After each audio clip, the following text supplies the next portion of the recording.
Hi everybody, welcome to the Monday edition of Facebook Live Online Recovery Support Group.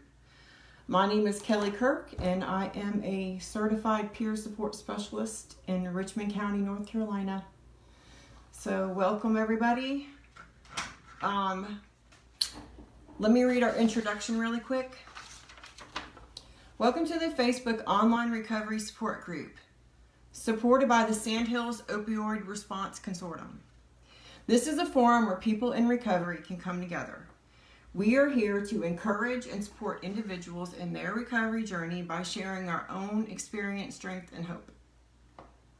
Our meetings consist of daily readings, meditations, devotionals, and open discussion. We only ask that when sharing, you adhere to the rules and guidelines of this page. All recovery paths are welcome, and please feel free to share your comments in the comments bar. What's up, guys? So today I thought I would talk about treatment options for addiction. And I have probably been to all of the different kinds of treatment. Not that I'm proud of that, but I do have some experience in that.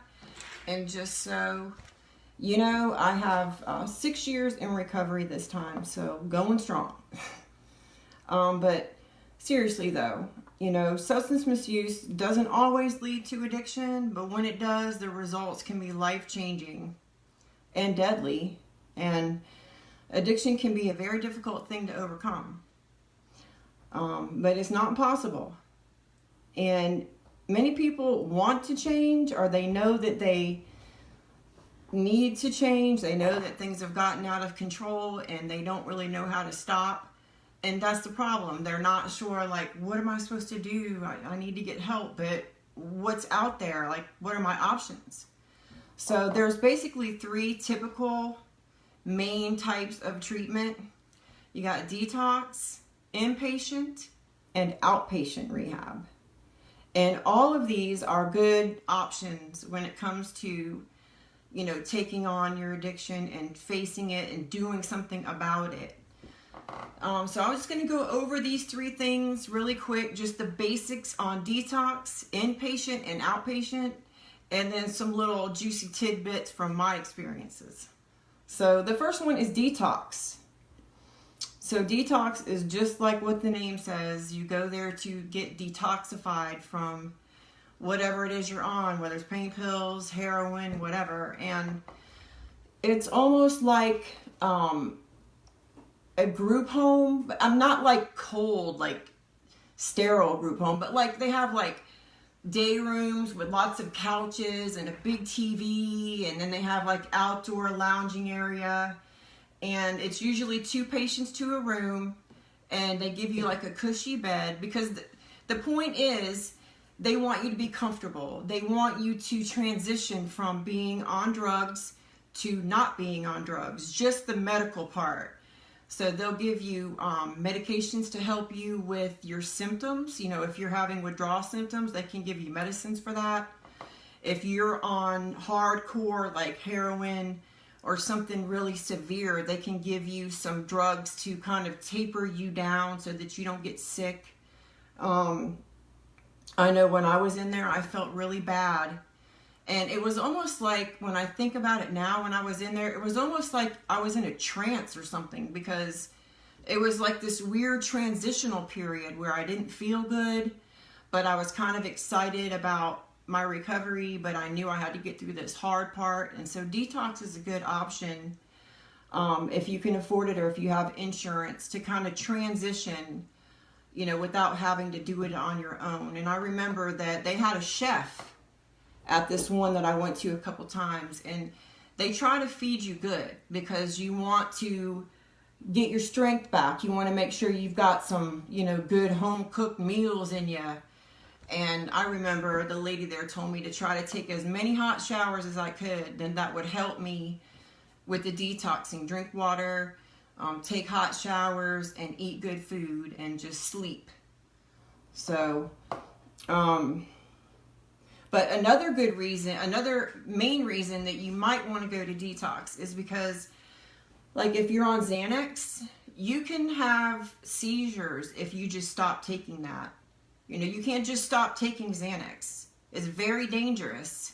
So if you're in a detox where you're medically supervised and they're taking your vital signs multiple times a day and they're checking on you like once an hour, they go around and make sure everybody's accounted for, then, you know, they can kind of head off any of those complications. And the same thing with alcohol. You can have severe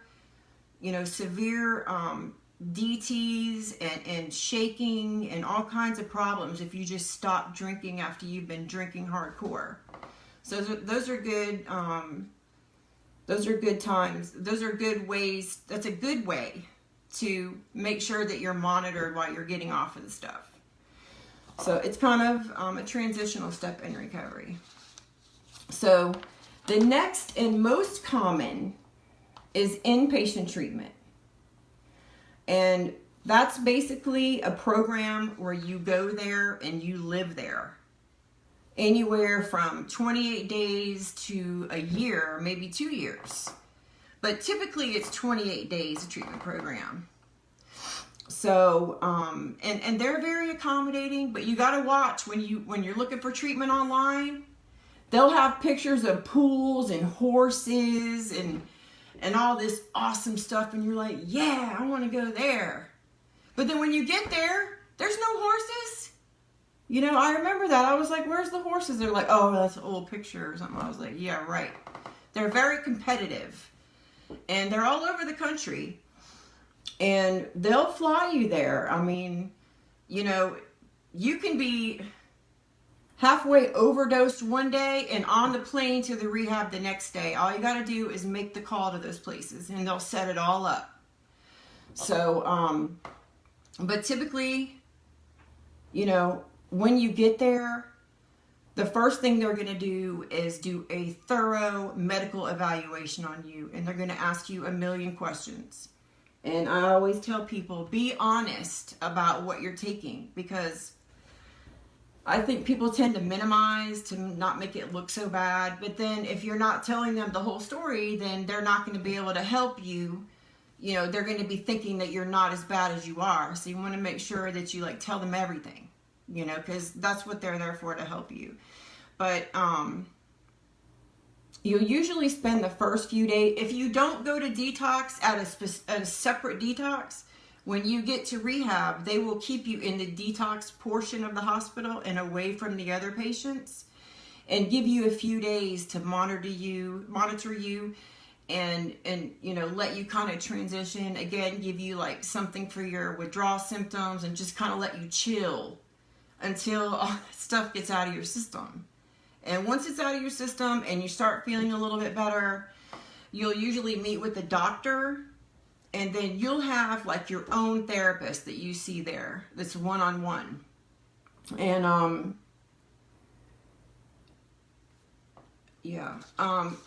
I know I was nervous when I first went there, and I was not feeling good. And you know, it's like a big adjustment because it's a new place, it's a new environment, and you know you're there, you got your suitcase, you know, and you're just totally relying on them to come through for you. And it's very nerve-wracking, especially if you don't feel good, you know. But once you get settled in, you know, and you kind of get the layout of the place and figure out, you know, okay, here's where I go to watch TV, here's where my room is, okay, I'm set up, you know, kind of get your bearings, then you'll start feeling a little bit more comfortable. And usually the people are really, really nice there. And this is another place that has really good food. Rehab always has good food because they want you to get your strength back. They want you to gain your weight back if you're real, real skinny.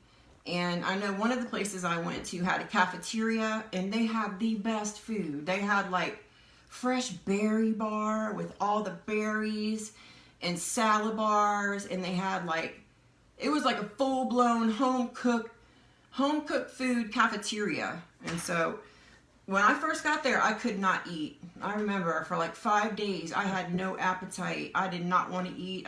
I couldn't. It was gross. But then all of a sudden, I was starving, and I was eating everything. And I started putting on the weight. I remember I started feeling much better. I think that happens a lot when you're coming off of drugs. You can't sleep, you can't eat, but then all of a sudden your body kicks in and you're back to like being starving and sleeping good. And once that happens, you really start improving quick. So yeah, once you go through the detox portion and you start feeling better, you join the rest of the people and you'll go to group sessions. And it's basically very structured. You're there to focus on you. You're there to figure out what makes you tick and to deal with past traumas and to deal with learning coping skills and just figuring out like, how did I get myself into this and how can I get myself out of this? And they have large group meetings and then they'll separate into smaller groups, like maybe women's only and men's only, or they'll have like a guest speaker. And they even have like group skill building activities. Like I remember this one, we were in this really small square room and it was like packed with all of us in there. We could only stand up. And there was a tarp on the ground, and the tarp came up to the edges of the baseboards in the room. And they were like, I hope I can remember this right, but they were like, we need to get this tarp completely turned over without everybody getting off of it. So we all had to work together. And what it was is we took two corners and we twisted it, and then everybody slowly moved up until we could twist the other half. So it like helps you bond and get comfortable with people. Let's see, what else? They have relaxation classes. This last one I went to in Fort Lauderdale, Florida, they had this cool dude. He would come there in the mornings. And he was like Indian, you know, from like India. And he had this giant brass gong. And he would hit it with this like padded hammer thing. And it would just like, the sound would reverberate all over the room. And it would just stay. And the sound would, and you're supposed to close your eyes. And they show you how to like, close your eyes and visualize, you know, like your feet relaxing and then your ankles. Now your calves are relaxed, you know, and they take you like all the way up your body. And they teach you about breathing techniques and how to calm yourself down. And I think those are very valuable because, you know, for someone who just used to take a Xanax when she got stressed out, I needed something I could do, you know, that was drug-free. So I really enjoyed when he came. And then we also had like the yoga guy that came, and they had mats there. And the yoga, you could do relaxation. And then like very rare, they have classes all you would do that.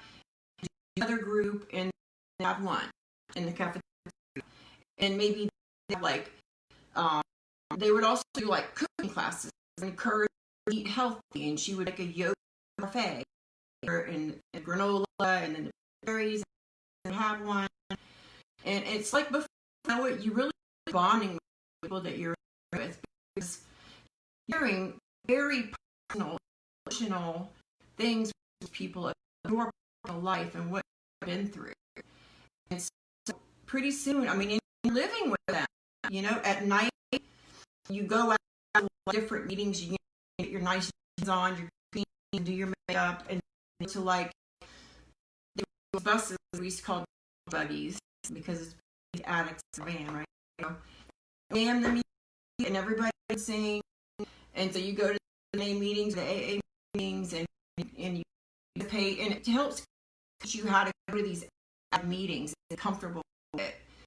And you know you can't own it first because they don't call in your home to come get you because you change your mind. But once you've been there for about a week, you can call, you can, and they go to the store, and sometimes they do like bowling, and you really get used to it. And by the time you leave, you're like crying because you got to leave friends, you know, and you're like daring to keep touch.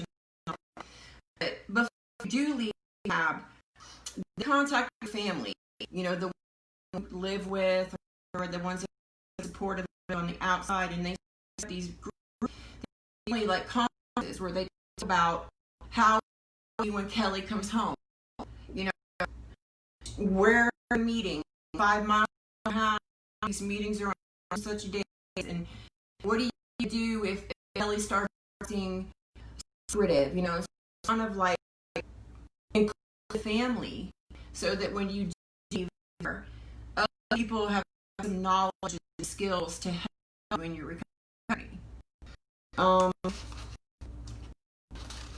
One thing I always warn of, and I saw this a couple times, is being romantically involved with people in rehab.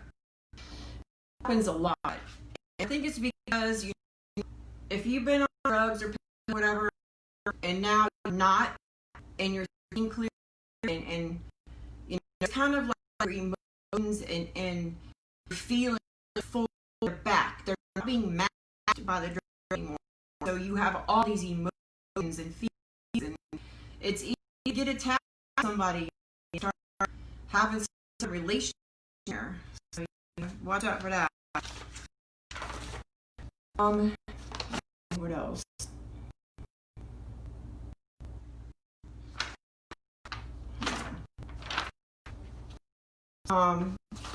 The last is treatment. And addiction treatment is where you're not live there like an addiction, but it's something you go to every day. So it's like a job. So if you are outpatient, you're going to go to a facility Monday through Friday, from 8 to whatever the hours are. And while you're there, you're going to be doing groups, learning skills, talking things out, dealing with issues, dealing with your dealing with the reason why you started in the first place, and helping you to build life miss about stuff. And some of the things about the patient program is, if you have kids, you absolutely cannot leave kids to go to patient, then outpatient is an option for that. Or if you've got, you're taking care of a patient or something and you go to inpatient, then you can still go every day to the outpatient. Same kind of skill and therapies. And people will follow with outpatient. I know I was in Port St. Florida. I went to their outpatient after their inpatient, and I really liked it. I think it might have been the main campus lady was just so good. She was super bubbly and helpful, and you could tell she loved her job, and I appreciated it. And she really did a lot. And 8 weeks up, I was I more, so I asked permission for 8 weeks. So I did another 8 weeks, and I remember I was so happy I got my certification. And so yeah, it's it's not that daily support, because if you're a patient and you go home and then you get into a situation where you find some drugs you had hidden or something, or something comes over that's high, you can take it to group the next and kind of deal it and process it. So you're not just out on your own to deal with that, and you have this group come back to you. And then a good idea, whether you go to inpatient or outpatient, to still have some sort of support group after all. When that's over, you still need to either go to AA or one of the support groups, or any kind of support group. Make sure that you hold yourself accountable by having someone to check in with, because if not, then you're going to be your own worst enemy. So that sums it up. I am done for the day, but I thank you guys